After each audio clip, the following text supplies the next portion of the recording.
Vipul sir, we are live now. So Yes. hello and good evening. Yes. Hello and good evening. I am Dr. Vipul Chavda. Welcome you all for masterclass by expert on smart weight loss and super nutrition. We at Aero, we are doing multiple webinars for the awareness and education of healthcare professional for obesity awareness and management. This is a masterclass for weight loss along with super nutrition. For this wonderful symposium, we have program coordinator Dr. Dhruvi Hasnani and Dr. Rikin Shah, who are a national EC member, Dr. Dhruvi, and treasurer for Gujarat chapter, Dr. Rikin Shah. We have as a chairperson Dr. Dietitian Smita Ben Shah, who is a senior dietitian from Ahmedabad and closely associated with our Diacare family, and Dr. Dietitian Shruti Bhardwaj, who is a chief nutritionist from the city of Ahmedabad from Zydus Hospital. I would like to invite you both on this wonderful webinar, and I request Smita Ben and Stuti ji to invite the masterclass expert from the city of Ahmedabad. Over to you. Yes, sir. Thank you. Smita ma'am, you can please. Yeah, okay. Good evening, everyone. And this is a very good topic, smart weight loss and the super nutrition. So for that, I would like to invite our first speaker, Dr. Bansi Sabu, that the program that is a curtain raisers for the sarcopenic and the obesity. And Dr. Bansi Sabu, that we know that is no need to give much more introduction for Dr. Bansi Sabu. So I would like to invite Dr. Bansi Sabu for giving the talk regarding the sarcopenia and obesity and the global perspectives on the obesity care. Revelation by Dr. ADA 2026. Yes. Bansi sir always says that he never received proper invitation and introduction because everybody knows him. So he is presently chair at IDF Southeast Asia, and he is also past president of Aero, and he is also editor-in-chief for the Journal of Aero. So with that, I would like to invite to talk about sarcopenia and obesity. The same talk he has delivered at AOSO Symposium at Istanbul. Over to Bansi sir. So thank you, Vipul, for first of all coordinating this wonderful webinar. It is our first webinar of Aero Gujarat chapter, and we have privilege of our past president, immediate past president, Dr. Mahendra Narwaria. To tell about Aero and Mahendra Narwaria, both is very important on this webinar, on this particular website today when we are here. That one is that Aero obesity chapter, Gujarat chapter was started by Dr. Mahendra. That was number one. At present, we don't have many members from Gujarat. So my second request is all those who are interested in metabolic medicine, please become part of Aero National Chapter. You become the member of that. And third, which is very important, that today we all are talking about weight management. Thinking of writing each and everyone who is coming to our clinic for GLP based therapy. We want to write them for protecting from their heart problem. We are also giving them GLP-1 for good diabetes control, but at the same time, it is the molecule which have a significant weight loss problem. And we are forgetting that it increases the risk for sarcopenia. And when there is very, closely monitoring all his patients for sarcopenia, he's also, making me every day that, you go and come to gym every day to take care of your muscle mass. So this is very important topic that overall Indian type 2 diabetic persons are having less muscle mass. And at the same time, if they are put on a molecules like GLP-1, they further decrease in their weight, but simultaneously they also lose muscle mass too. And then there is a condition called sarcopenic obesity. It means the overall they look lean and thin, but still they are obese. So what I had given talk in ESO, which is European Association of Study of Obesity, ECO Congress. The Congress name was European Congress of Obesity, one of the largest meeting of obesity with more than 4,000 delegates coming from all over the world, where we talked about sarcopenic obesity. So what I am sharing my slides, which I will not take more than 5 slides I will show, and then within 10 minutes we would like to close. So is it okay? Can you see my slides? Yes. Yes, sir. There are many, but this is what is sarcopenia and what is sarcopenic obesity. And it's very important in our clinical practice. And how do we manage? It is always diet and exercise, which is most important. The concept of this, that a person with sarcopenia and obesity, particularly sarcopenic obesity, their expectation of life is always decreased. In India, we not only have the people with obesity, but we also have higher incidence of sarcopenia because of our lean, thin fat Indian, that is what phenotypically which we have. If you go and see all our patients and doing their body composition analysis, this is in across Asia. You will find a lot of people where their muscle mass is also very low. Even their fat mass may be normal or maybe fat percentage is very high. But typically in a person with sarcopenic obesity or even with their BMI maybe 23 or even 22, you will find the fat percentage of these people are very high. Here I am not showing you that YY paradox with Professor Yagnik with a 22.1 BMI, which is absolutely normal as per Indian cutoff. Still, his fat percentage in his body was 34%, while a Professor Yudkin from UK had a similar BMI, but his fat percentage was 9.1. And that's what the difference is. Even he is also absolutely lean, thin, even fit, you may consider, but on body composition or DEXA scan, his fat percentage is very high. We are doing a regularly now body composition analysis. We have put our both the clubs, Rajpath and Karnauti club, and we are finding those people who are coming there for regularly for exercise, but for walking or doing gym, still their fat percentage is more than 25%. And recently, the Asian cutoff we changed. Ideally, male should not have more than 15% fat, fat in the body. But in Indian or Asian, we have kept it 20% for male and 25% for female. But we normally get more than 25%, even in male, the fat percentage, which is very, very common. As I am a practicing diabetologist, most of my patients who come to me with a fat percentage of more than 25. Now, how you diagnose these sarcopenia?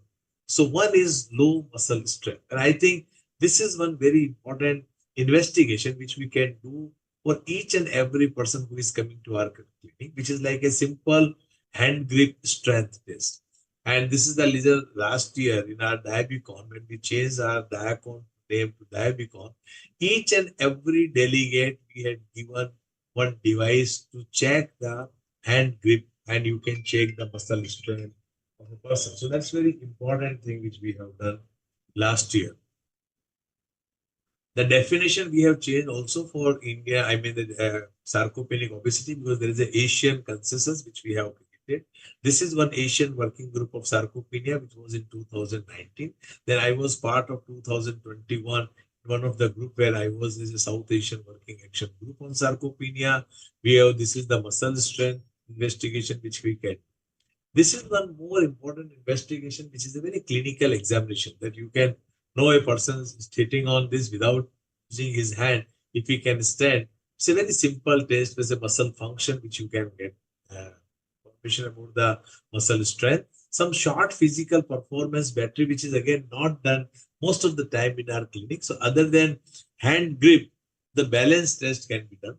Chair standing test, which is can be done. 4-minute get speed can be checked, or even time get up and get go. These are the some of the investigation, which is a very simple test which can be done in any metabolic clinic, in any place, which is very easy.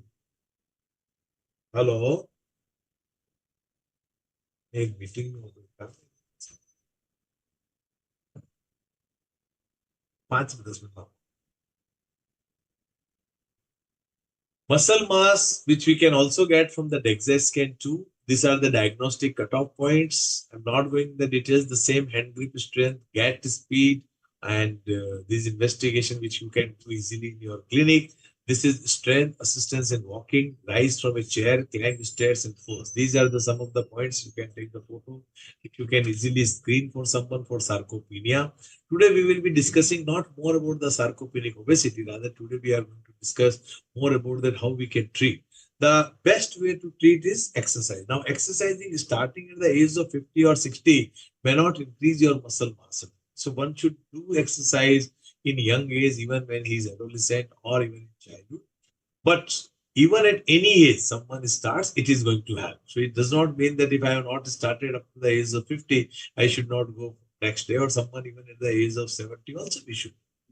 But aging definitely increases risk of sarcopenia. At the same time, to gain muscle mass back after the age of 40 or 50 is really very high. That means you have to do more physical activity, more muscle strengthening exercise, and at the same time, our diet should increase protein intake, what we are not taking in our regular day-to-day life. So this protein intake, increase in protein intake and doing muscle strengthening exercise, two major public health initiative which we should start under Aero at a national level, at a Gujarat level, at a regional city level, which will really help our people to decrease sarcopenia, decrease fat percentage, then body, increase their lean muscle mass, and overall good quality of life and strength they are going to have.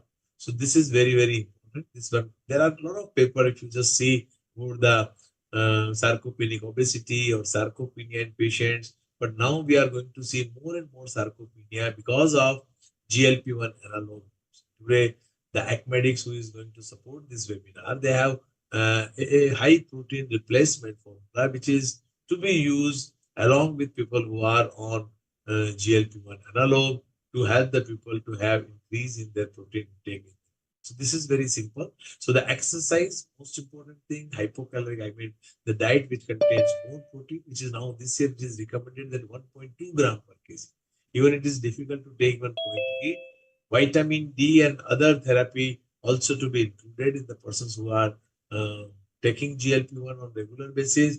The exercise have very, very high, highly recommended and very important part of therapy that we should not forget. So exercise is the most important thing, and the diet, which we will be talking more in coming, I think, lectures will the diet also. The osteoporosis and sarcopenia is also seen in persons who are androgen less of their sex hormone, particularly in male persons with a testosterone which gets low over the age of 40, 50, 60. So as they age, the testosterone also very important. In female also it increases with postpartum. So these are some of very important points which we should consider while treating the patient with obesity. We should always see for their muscle mass. We make sure that we do BCA and some muscle strength exercise. If we can afford to have in our clinics physiotherapist or exercise specialists, then we can teach them what are the exercises which they can do at home if they don't want to go in gym, and to increase their muscle mass. And then every time regularly when they come to our clinic, we should follow up them with their muscle mass, how much they decrease in that. We should not follow only BMI or only fat percentage loss. We should also follow that how much muscle mass they can. With this, I thank once again Vipul for the opportunity, and thank you everyone who are part of this. Thank you very much. Very informative talk regarding the sarcopenia and obesity, and recommended high quality of protein and engaging in the regular physical exercise and muscle strengthening.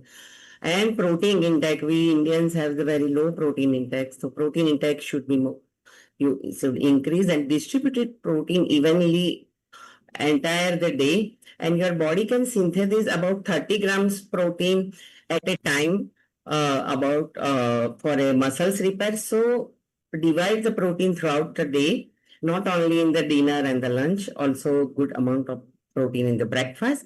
And while the increasing as the use of the GLP analog and the bariatric surgery for obesity, managing weight loss is not longer our goal, but our goal is must focus on the quality of the weight loss as well as to preserving the muscles mass and prevent the sarcopenia. That is the most important. So our goal, weight loss goal, is to preserve the muscles mass.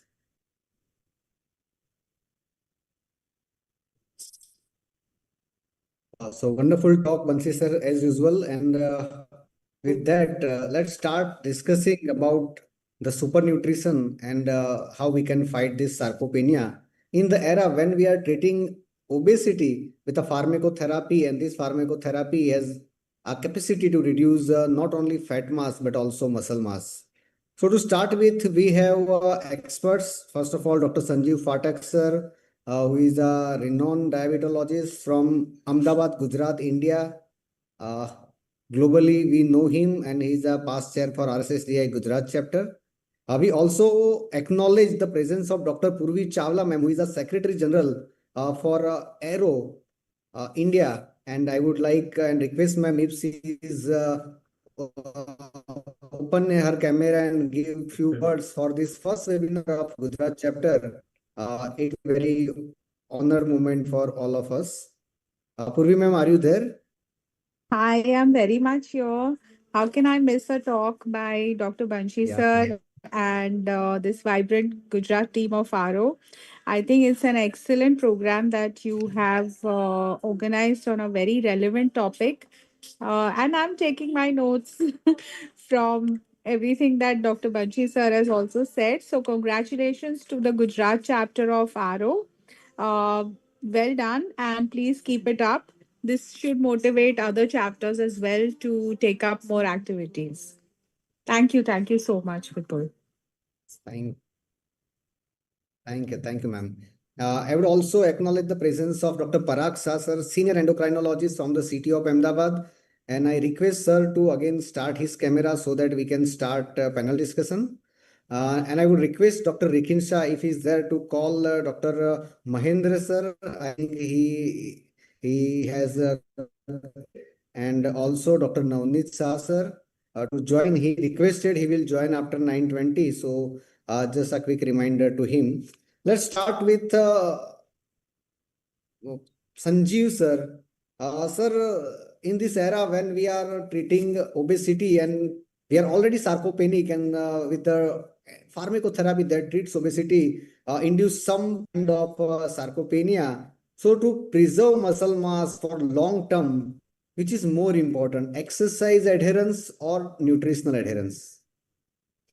Well, it's a Sanjeev great sir. question. Yes, thank you, Dr. Vipul. Thank you, Aro. Thank you, Dr. Banshi, and the whole team of Aro. Thank you, Dr. Rikin. Well, I think we should not choose between the two. Both are important. As far as weight loss is concerned, if you want to achieve weight loss, obviously dietary and calorie restriction will be much more helpful. Only with exercise, it is very difficult to lose weight because, for an example, if someone is doing 2 hours of jogging per day and then eating 2 samosas, all the calories he burned will be wasted.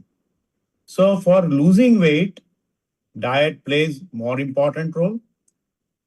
But losing weight should not be the only goal. As Dr. Smita Ben told, that preserving the muscle mass is very important. So to preserve the muscle mass, exercise, especially the resistance training exercise, plays a very important role. So to put it together, it has to be combination of reducing the caloric intake from the diet as well as increasing the amount of exercise that a person can do, especially the resistance training. So both have a role to play, one for weight loss, and second for preserving the muscles, and then maintaining the lost weight.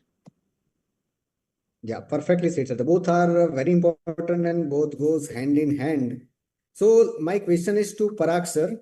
Parag sir, in this GLP era, how we are giving enough attention to preservation of muscle?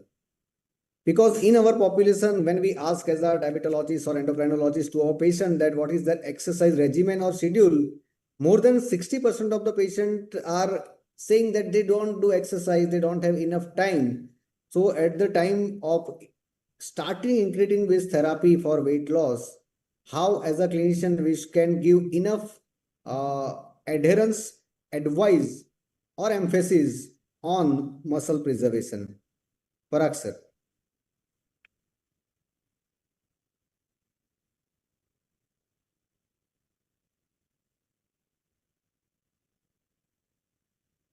I think Parag sir is not there. Rikin, are you there?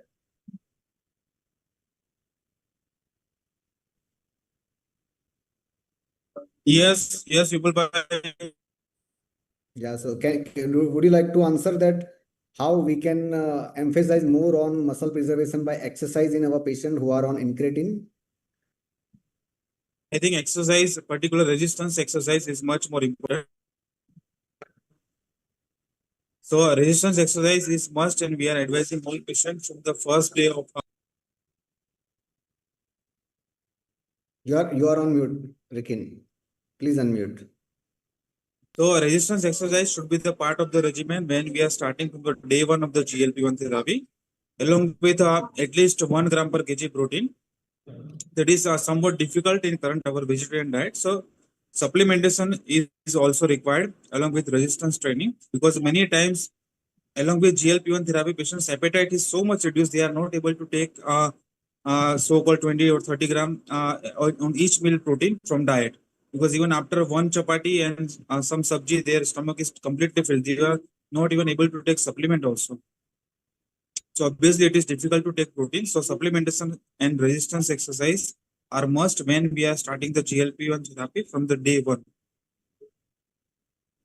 Yes. Bansi sir, are you there? Dr. Bansi sir? Bansi may be in another webinar. So let me ask you one more question, sir. We are having more than 20% of weight loss with pharmacotherapy. Now, with the use of tirzepatide and in some of the patients with semaglutide, we receive 20% of weight loss. So, how in this era bariatric surgery is relevant? Is shifting from bariatric to pharmacotherapy, or is there still relevance of bariatric surgery? Let me know whether Mahendra has joined or not. So that Mahendra I must be can. there, Sanjeev bhai. I don't know. He was there. I'm Okay. sorry. In between you called me, Vipul. I just heard your name. There was one patient. So sorry for that. Tell me. So Bansi, Sanjeev bhai, this you are question is saying direct. something. Please continue. So this question is directed to you, that whether the bariatric surgeons would have a job to do or they would be out of business. I don't think they would be out of business. They Actually, will be not they- out of it. Rather, it will increase. The one simple reason is that overall awareness for obesity is increasing so much so that now from primary care doctor to consultant, all variety of obesity specialists are now talking about the obesity management. Number one. Second, we all know from the guideline that person with more than 35 BMI with comorbid condition, actually they need bariatric surgery. The third is that even if you have a person whose BMI is between 35 to 40 or more than 40, we also understand the limitation of therapy which we have pharmacotherapy, which will not able to decrease the weight of someone between 10, 20% or 15% or sometimes 25%. What is more important is even for post-bariatric surgery also, we need to continue some patients on GLP-1 also.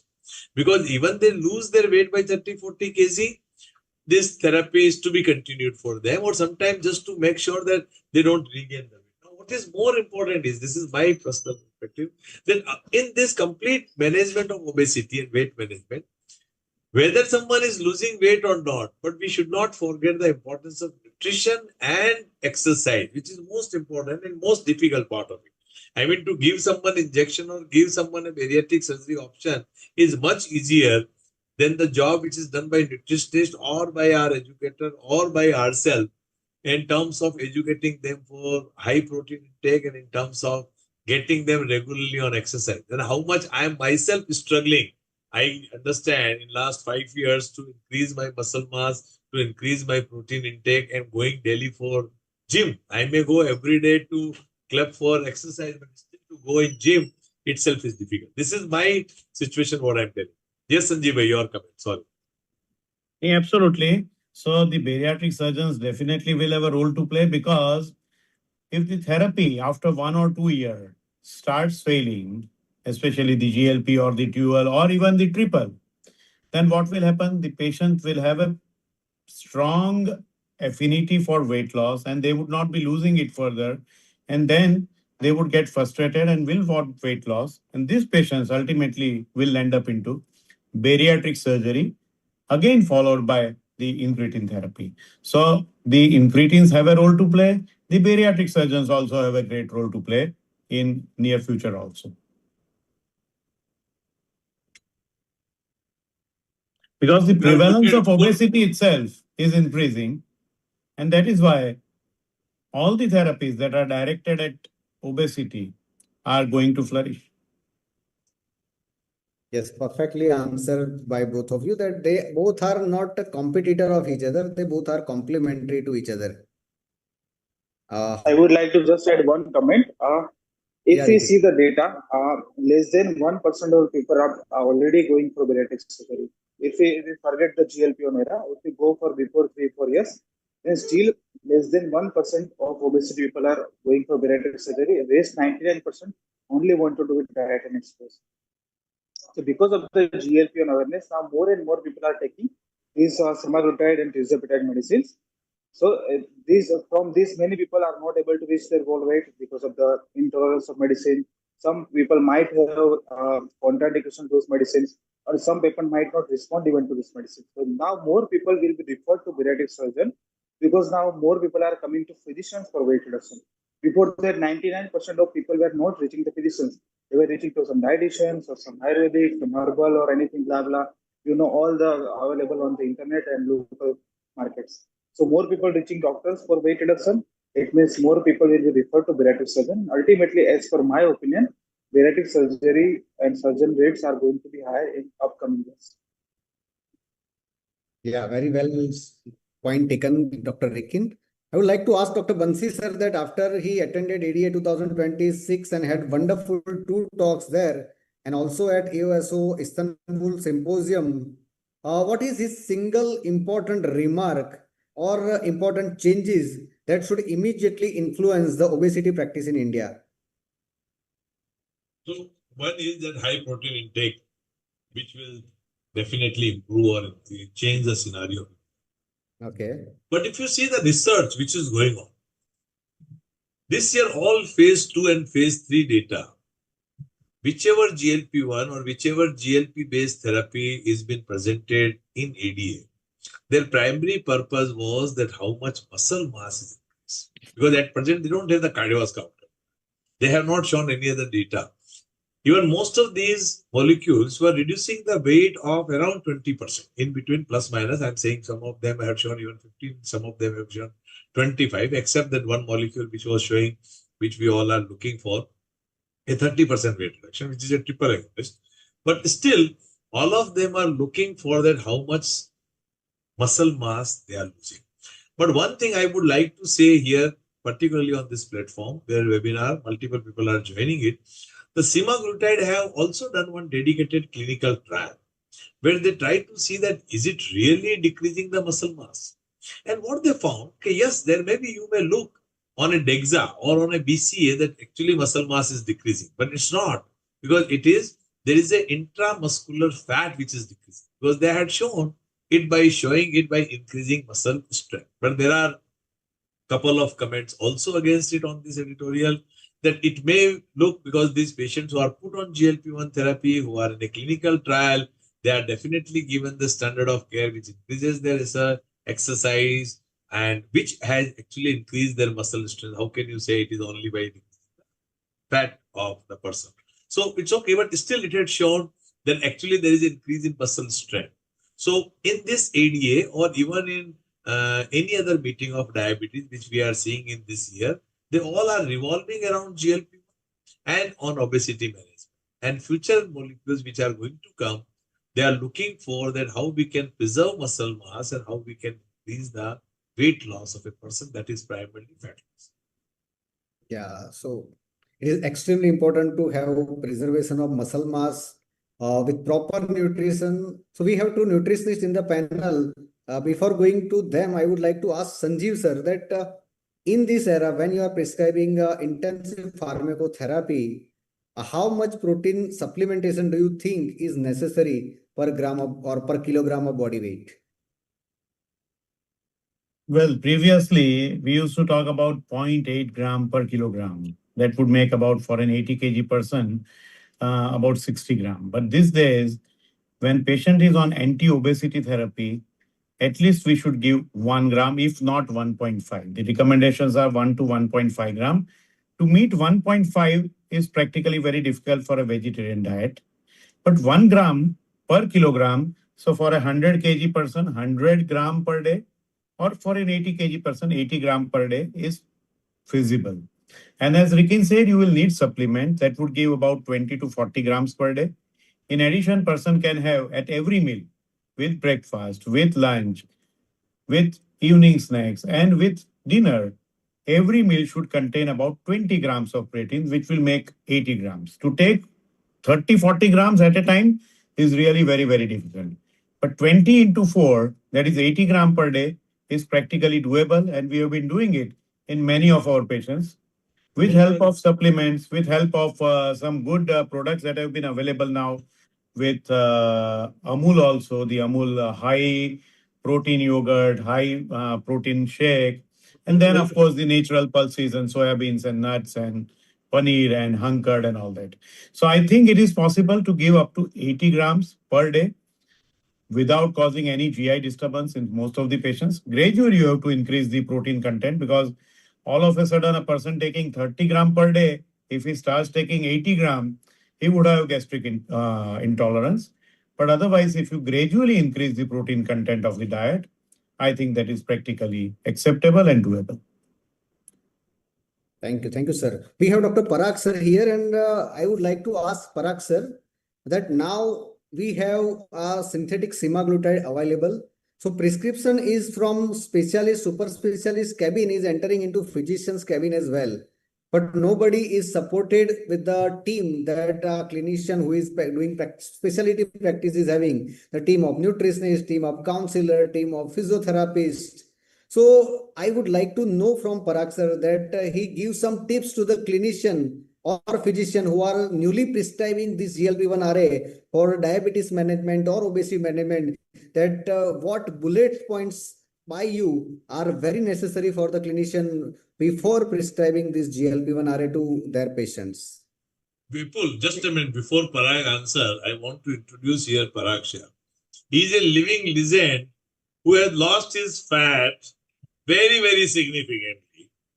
Those who have seen him before 10 years and now, and without reducing muscle mass and muscle strength. And that's very, very important. I don't know how he manages his protein, but he definitely manages his protein.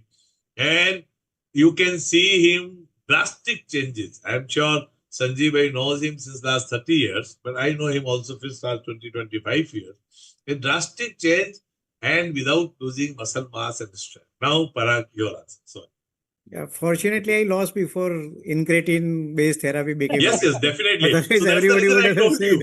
That's the Yeah. reason I spoke very clearly. Yeah. It was before the era of Yeah. GLP-1 So years. Bansi, I know Parag for last 45 years. Yeah. You must be right. Yes, I know you told me, colleague, Yes. but I know also it was 25, 30 years. We were Yeah, I think- classmates. Yeah, actually. Batchmates as well as the unit mates. Unit match. Yeah, we were in the same unit. Parag sir has managed protein and practice both very well good.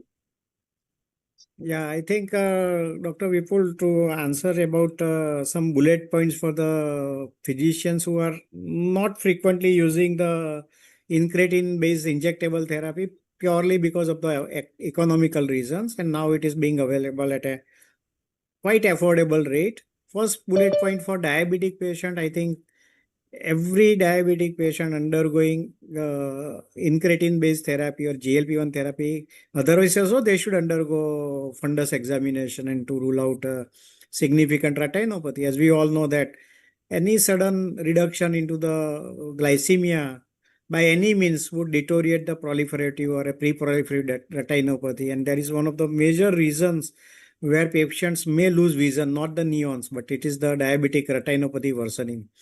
Number two, we tell to our patients that this is a disease-modifying agent and weight reduction is an additional benefit. We don't focus too much on the weight reduction alone, because then people would have a unrealistic expectations of these wonderful molecules, even though they may have lost 8 or 10% weight, which is medically quite significant, disease modifying. They would not be very happy to continue for a long period of time. Number three, minimum 9 months to a year. And we, at the same time, we tell the patients that it is safe enough to continue rest of the life. We all know that Ideally, it should be continued just like anti-diabetic or a statin or antihypertensive. But many times, looking into the patient's mindset, we may notice that patient is not very keen to take rest of his life or her life. Then we have observed last many years, and since we are part of the clinical research development programs, once patient takes for 6 months or more, most of the patient would say of their own that they want to continue. They don't want to discontinue because they say so much of benefit.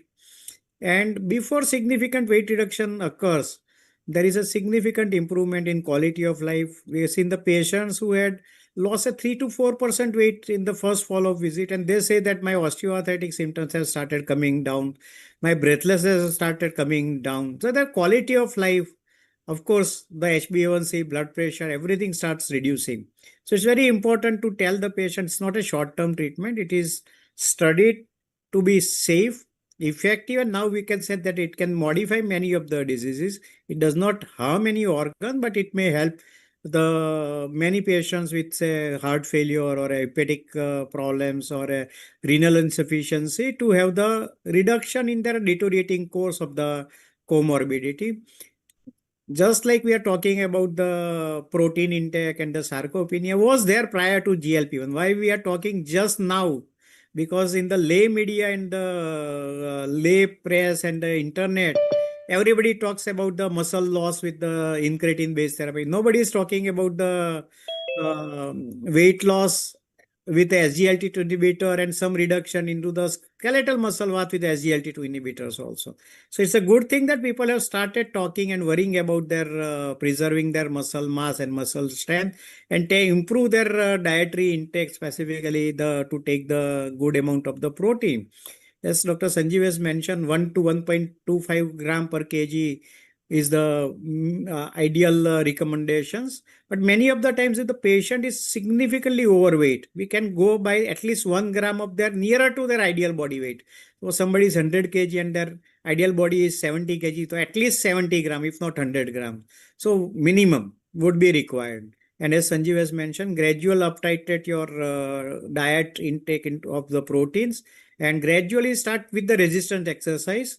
And gradually you can increase your cardiac exercise, because many of the times those who are having a significant obesity because of the obstructive restrictive lung disease or the osteoarthritis or a heart failure or obesity itself, they will not able to do a medically meaningful exercise in terms of 30 minutes of a brisk or a moderately brisk walk, but at least encourage them to start their doing physical activity.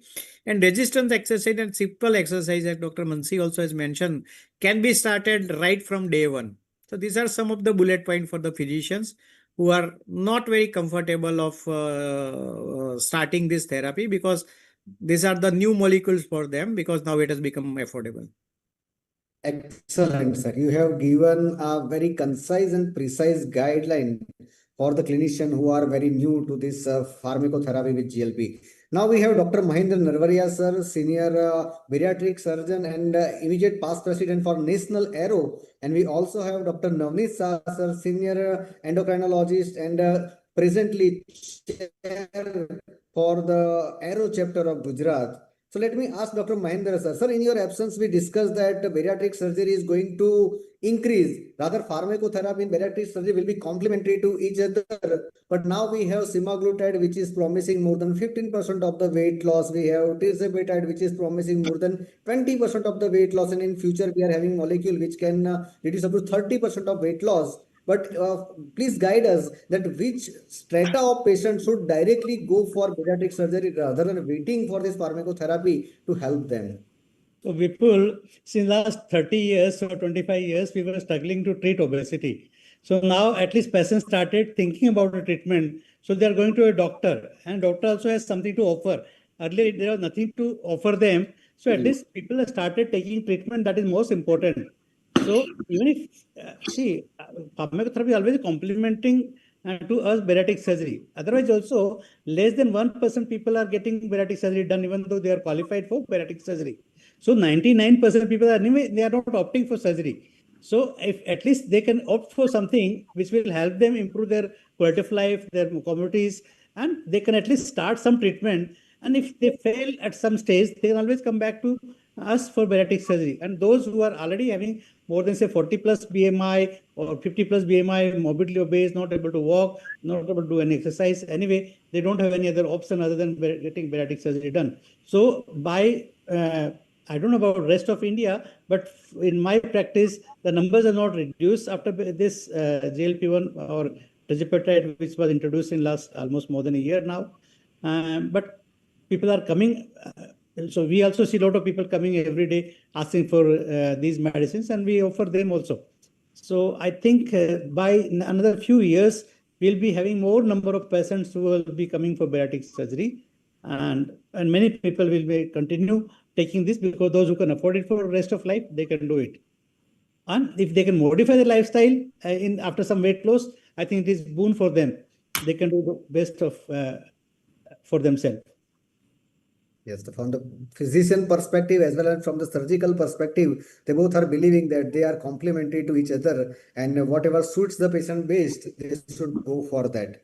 Let me ask Navneet sir that now we are talking more about precision medicine for diabetes, for obesity, for hypertension.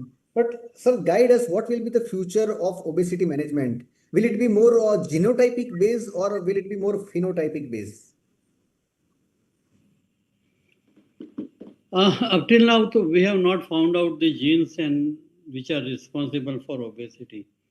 But there are always, we'll able to find out someday that some genes are responsible.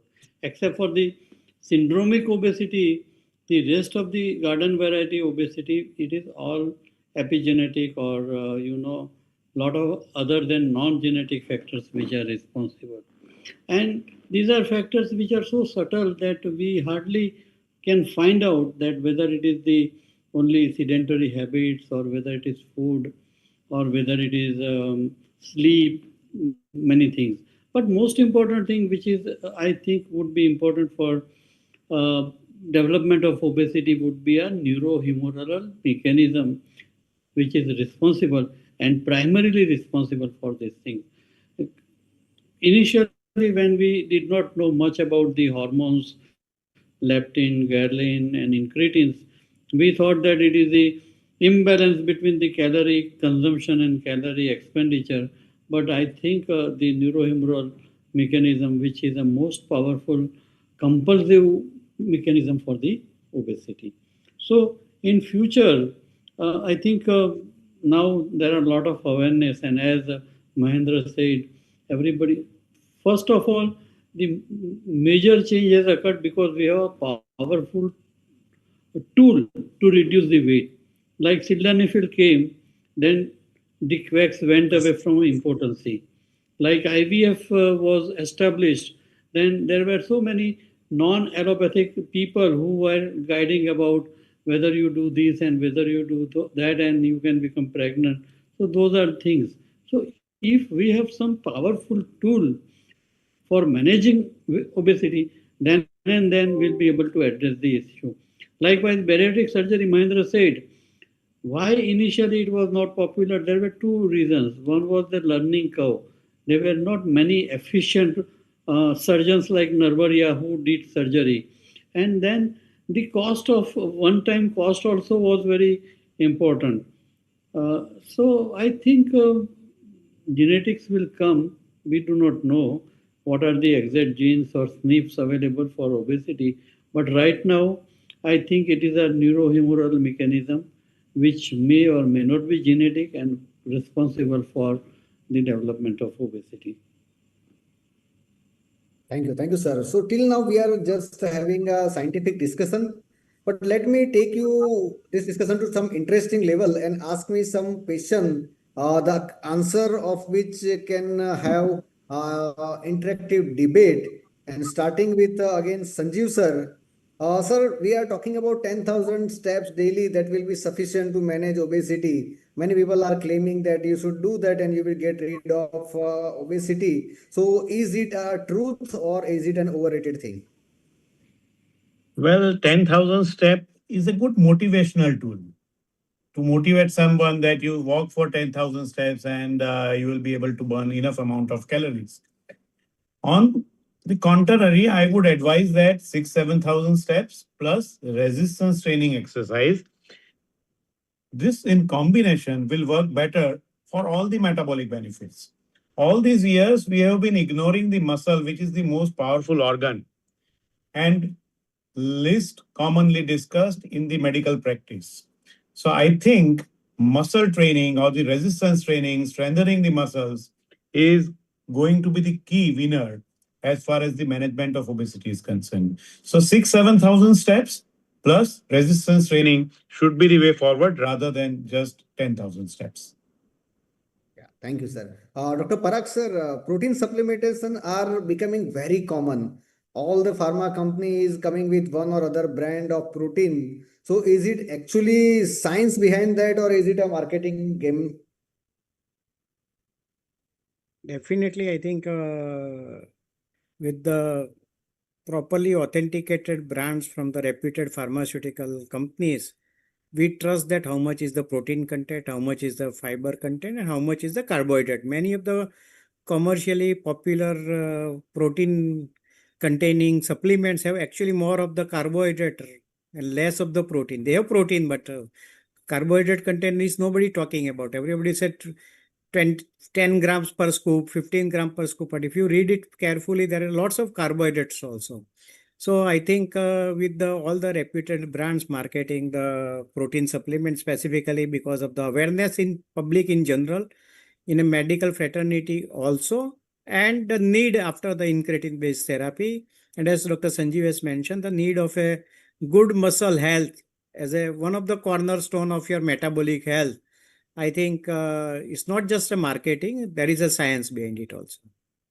Yeah, but we have to choose it very carefully. Yes, yes. You have to ask the patient to read the label, and many of those popular online protein supplements, we are not sure of what is written and what is there inside the actually content. Exactly. Any protein powder which patient feels very tasty and easy to take are something which patient should be thinking twice, because like Bonvita is very tasty, right? But if you see the content, it is one of the most unhealthy supplement, so-called protein or a health supplement, which we can think of, for example. So all proteins are not likely to be as tasty as a Bonvita or a popular drinks. So we have to know that whoever is marketing for the lay people, they say that it is 70% protein or 80% protein, but actually how much would be inside, we really are not very sure of. So we recommend patient to take the supplements from the sources which we are confident of what is written and what is provided is practically the same. Yes, sir. So let us ask our nutritionist over here in a single. Comment? Yes, May sir, I please. make a comment, people? Yeah, of course, sir. I think we need somebody who is very literate and can teach us about the protein, because we do not know what exactly protein is. There is a soya protein, there is a plant protein, there is a whey protein. The proteins are different. Then we do not know about the absorption of those protein, what is we are going to get it, and how much we can take it. There were some protein supplements which contain lead, and they were taken from the market also. So I think we need to assess in detail that what is the right kind of protein for the right kind of patient. So I agree with Parag that we need a lot of insight regarding the protein consumption. Like Bonvita is a predominantly a carbohydrate drink, and it is not a protein drink, but people drink because of some protein content. And the leucine isolation ratio also. That is All also, these things, yes. Exactly. that is also important. I think Navneet sir has mentioned that I think we have, Vipul sir, you had mentioned we have so many supplements nowadays in the market, and each one contains different type of protein. Maybe one has soy, one has whey. But important is that all the supplements are not only containing protein, they have micronutrients, Wait, they have I will carbs, ask you calorie.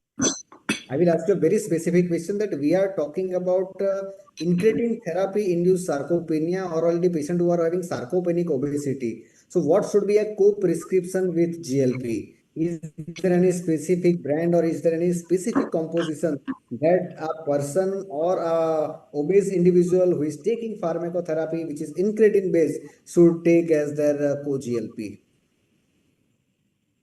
Yes, sir. So you want to ask that, yes, definitely they require supplementation, and there are supplement specifically designed for the patients who are on GLP-1 therapy. So Exactly. in terms of protein content, in terms of calorie content, the amount is less. So definitely we can prescribe them. But again, when we are talking about precise, when we are talking about personalized, but first we need to assess the patient eating habits and their lifestyle. Then only what is fitting into patient eating habits and lifestyle we can suggest them. Vipul, Exactly. what is happening nowadays So, that everybody start writing GLP-1 and tirzepatide, and nobody guide these patients to do exercise and take protein. See, people Yes, keep on sir. Yes. writing. I had seen muscle loss significantly, sarcopenia happening them, including myself. I took tirzepatide almost for 2-3 months. I lost 8 kg and I lost 1 kg muscle out of it, which I'm having difficulty in getting back because I do a lot of exercise, I take a lot of protein, but getting that muscle back is really very, very tough. So muscle loss is very easy to lose, but getting muscle back to normal is almost nearly It's very impossible. difficult. So somebody who is doing good exercise, taking good amount of protein, and we should start giving this medicine in a level which should be sufficient enough to maintain their muscle mass. Once they're losing muscle mass, I think we should reduce the dose, increase their protein intake, exercise intake, and then we can add increase the dose. That's the ideal way, which nobody does it actually. Physicians don't have time to see all these things, and they keep writing. I think now everybody can prescribe Mounjaro or tirzepatide or GLP-1. In fact, nowadays even patients advise to each other and they take it themselves without even asking us. So I think it is a major pandemic which we are looking at in next few years. We will having sarcopenia as a separate society, and we will be talking about sarcopenia as a disease which everybody will be fighting in future. And I think it's already started in the US, the Sarcopenia Society of the America, which they have a lot of conferences going on that. So in future, we also will have a separate society with Aero having only sarcopenia as a disease.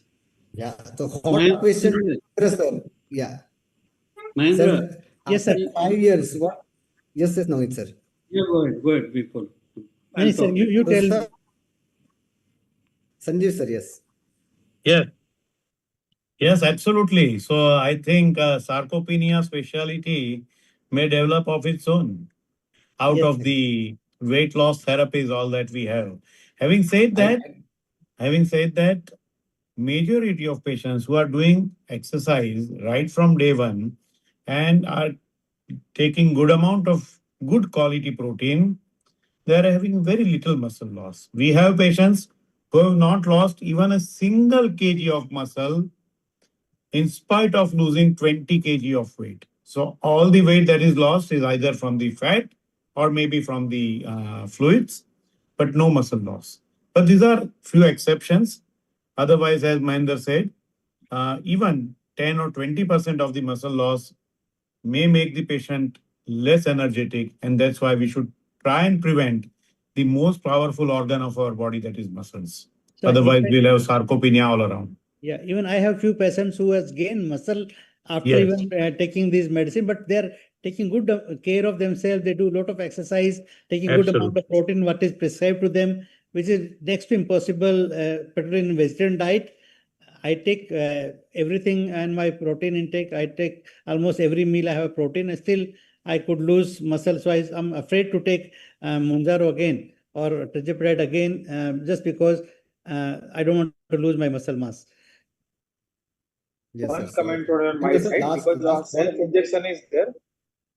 Self-injection is already prevalent, but still many patients are lost to follow-up after this prescription. These patients also comes up after 3 or 4 months with so much muscle loss and even with skin loss, hair loss. So follow-up is also important, and every time visit BCA is important when we are prescribing these GLP injections to evaluate the therapy all monitoring therapy? I think hand dynamometer is another tool which we can use in our clinical practice, which can be used every week. If you're not getting at least BCA, we should do a hand dynamometry to see the muscle sarcopenia effect. So that is a very strong tool which we can use every day actually. Yes. Yes. Correct. So Mahendra sir, what is the future of bariatric surgery? What are you seeing next 5 years? Will surgery increase or decrease? I think it will triple. And sarcopenia will be a iatrogenic complication as per Sanjeev sir. So I think number of bariatric surgeries will increase now because now we will see people who cannot tolerate these medicines, who has failure of these medicines, and who cannot afford to take them for the rest of life. So I think, but at the same time, they had seen result of the weight loss because of these medicine, the benefit of this weight loss because of medicine. So they will come forward to have further weight loss. Exactly. So bariatric surgery will be the maintenance for weight reduction after pharmacotherapy. It will be the different perspective after 5 years. So after this medicine, I had 3 GI surgeons working with me to do more bariatric surgeries and one endocrinologist to prescribe only GLP-1s. Great, sir. So it was a wonderful discussion in last 45 minutes. So let's enter a last grand finale round, which is a rapid fire round. And I would ask one question to each panelist, and I would request to give answer in 1 minute, starting with Parag sir. Parag sir, which is the most underrated nutrient? I think fibers. Please guide us for in a 1 minute, sir. Yeah, I think fibers are very good for the natural incretin to increase the effectiveness of the incretin based therapy, to improve the gut microbiota for the better, and it gives a good relief of the constipation, which is one of the common side effect of GLP or GIP-1 agonist. So it will give satiety also. So start protein and fiber first before you take your major meals or snacks. The most underrated nutrient is a fiber, as per Dr. Parag sir. Navneet sir, which is the biggest obesity myth?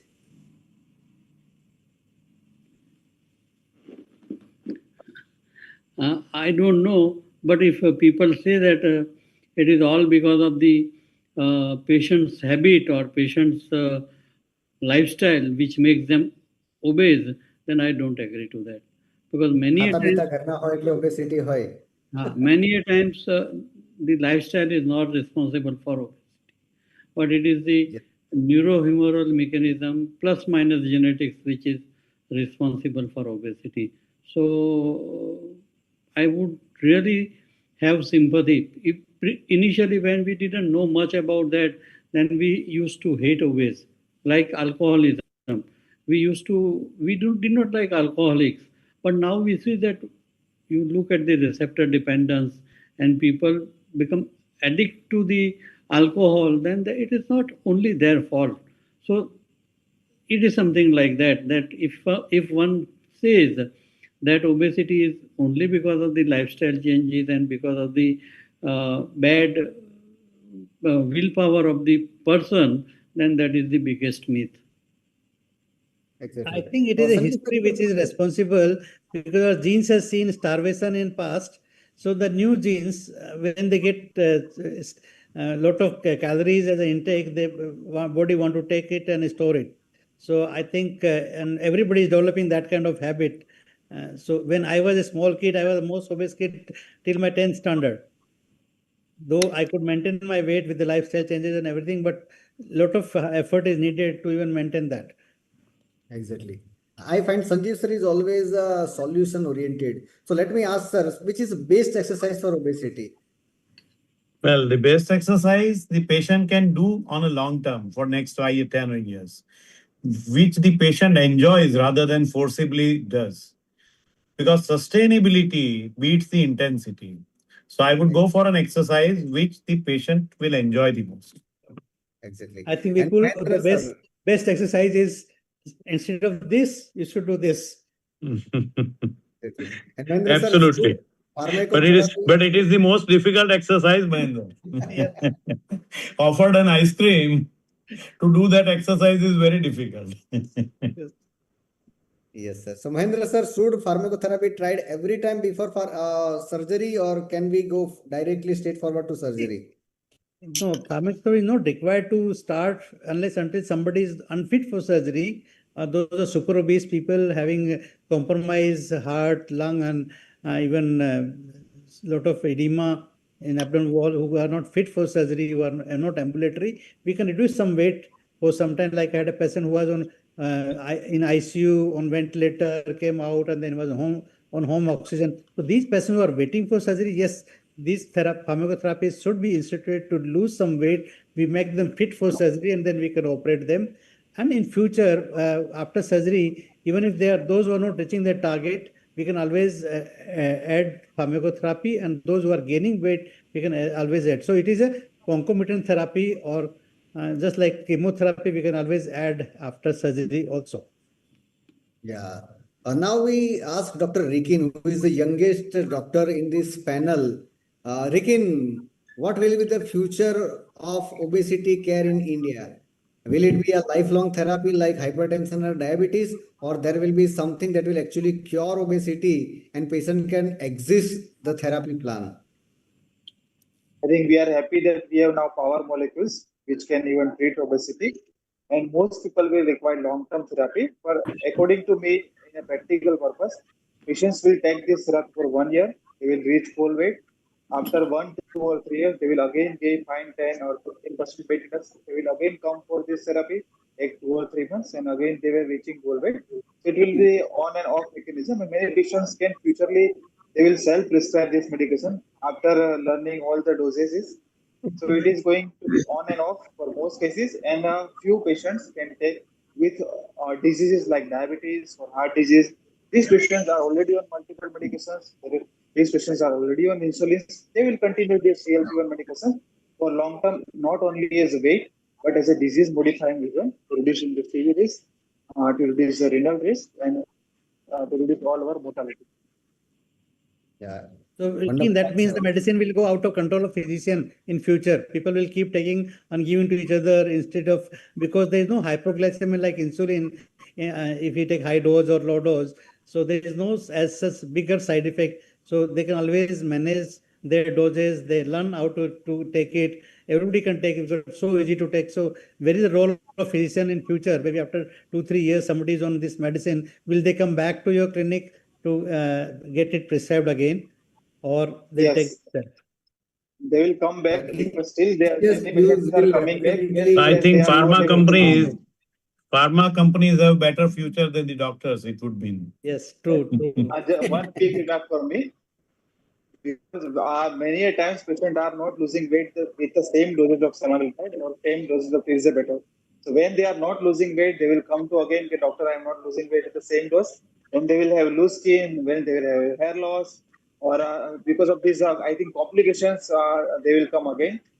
Please solve this problem. Like in diabetes, many patients are not coming regularly. When they get high sugar, when they get some complications, then they come to follow, do a regular follow for some time. Then again they go to non-compliance. So in Indian population needs somebody to blame upon when anything goes wrong. So I think they will come to doctor because any side effect is there, they need somebody to blame on. So they will not leave doctors.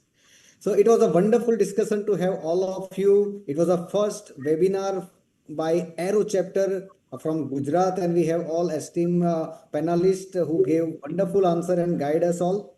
So before we go to the closing ceremony of this important symposium, I would like to ask one line if you all want to give to the population of Gujarat that one thing they should do to fight against obesity, fight against obesity that causes many metabolic complications. There are 220 complications that are there because of obesity, from diabetes to hypertension to heart issue to kidney issue, including sleep apnea, osteoarthritis, and cancer. So one answer or one suggestion from all of you, starting from Smita Ben. Very good. One suggestion to all population of Gujarat. Yeah, for all Gujarat, for all the population of the Gujarat, first is the control the obesity, go for the lifestyle modification, good amount of the nutritions, and do regular exercise and lifestyle modification. That will help to reduce the diabetes as well as the obesity. Thank you, Smita Ben. Shruti ji. Yeah, so I think focus on the sustainable results that one can maintain, as we are discussing that sustainability is more important. So whatever they are doing, try to lifestyle and everything, that what they can sustain is more important. Consistency is more important than intensity. Perfect. Dr. Parag, sir? Yes. In Gujarat, in the diet, the main problem is the high amount of the fat along with the high amount of the carbohydrate. Yes, sir. We all are a fat living community in Gujarat. Everything, whether it's a vegetable or a hando or a dokra, we make it unhealthy by putting lots of oil in it. So, as our PM is telling to reduce the fat by 10%, we say at least reduce by 25%. Because 10% is Excellent. nothing for the Gujaratis to reduce the fat amount in their body. So, increase protein, decrease the fat, and increase the fibers and the protein in the diet. Excellent, sir. Dr. Rikin, please unmute Yes, I yourself. think nutrition is the most important part in every GLP-1 therapy. And as Dr. Parak sir said rightly, we require more fat reduction in our diet. And when we take some funny comments, when we prescribe patient that you should take 100 grams daily, they do paneer saute, they add more and more oil, they fried paneer, and after frying paneer, they take it. So they are taking so much oil with it. So making healthy recipes is also important. Yeah, thank you. And all Dr. our long-term Mahendra, sir. sustainability is Mahendra, sir, your remark, your advice. So obesity is a chronic lifelong disease which needs a serious and lifelong treatment. One should not think of having a shortcut to get it treated, just like diabetes and hypertension. We should be prepared ourselves to get it treated for the whole life. And lifestyle is the most important part. Then the nutritional modification, and then comes the pharmacotherapy. I think those who are opted for lifestyle modification and nutritional therapy should get opted for pharmacotherapy to help them losing more weight. And those who cannot, yes, definitely, those who are more than say 35, 40 BMI, we can always opt for bariatric surgery. We are happy to help with surgery. Perfect. Navneet, sir. I think there are two components from my side. One is that we need to have a great awareness about the sarcopenia, obesity, and adiposity. And we have to train the people that what is the difference between these three things. Like I would say that to manage with GLP or whatever you think, at least you should look at sarcopenia first before starting GLP. Improve their muscle mass, then you put them on GLP-1. And second important thing is that we have been trained to eat from the birth till today. So we should be trained to eat healthy instead of trained to eat. So that is very important. And again, that should be coupled with the necessity and exercise. We don't do any exercise, but we time-based eating, because we have been trained. આપણે જન્મ્યા ત્યારથી જ આપણને રડે તો ખાઈએ કે સ્કૂલમાં જઈએ તો ખાઈએ કે કંઈ થયું સેલિબ્રેશન, એટલે આપણને જે ટ્રેનિંગ છે ખાવાની, that should be changed, and we should be trained to eat healthy, and we should the food should be a reward after doing an adequate exercise. That should be the thing. So, sir, I love one of your slides which you always talk about: eat before eating, eat after eating, eat when you're hungry, eat even if you're not hungry, eat before eating, eat after eating, eat to celebrate. Eat anytime. Eat anytime. If there is a celebration, birth of the child is a eating, or marriage is a eating, getting a degree is a eating, even death is a eating. Yes. So I love that talk of yours, which I listened long back. Yeah. Thank you. Sanjeev, sir, final remark to the population of Gujarat, India. Conclusion of this webinar. I think the health education should start from preschool and school, from the school teachers and parents, about the diet, about the importance of physical exercise, about the importance of sleep. Because if you make small changes in large population of Gujarat or our country, it would have a large impact rather than making large changes in a small amount of population. Same thing stands true for diabetes, for hypertension, for any chronic metabolic disease. That small changes in large population would have a greater impact than large changes in people who already are suffering. So prevention of obesity right from the childhood should be started by the parents and from the school teachers so that we do not see bad future of our next generation. So I think Preventing parents should obesity be is treated cheaper first than for obesity, then only we can treat the kids. So the problem is when the parents are obese, they can't force their kids to adapt to a better lifestyle. So whenever I operate, I always tell them if somebody is obese in the family, even the kid who will get surgery done will also fail.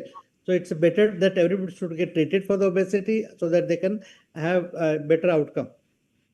I absolutely agree. So Our international effort should be community based for all non-communicable disease. We should not focus on the individuals or on the families, but it should be a community. And when we change the community, then the difference would be seen. So if a person from one family comes for diabetes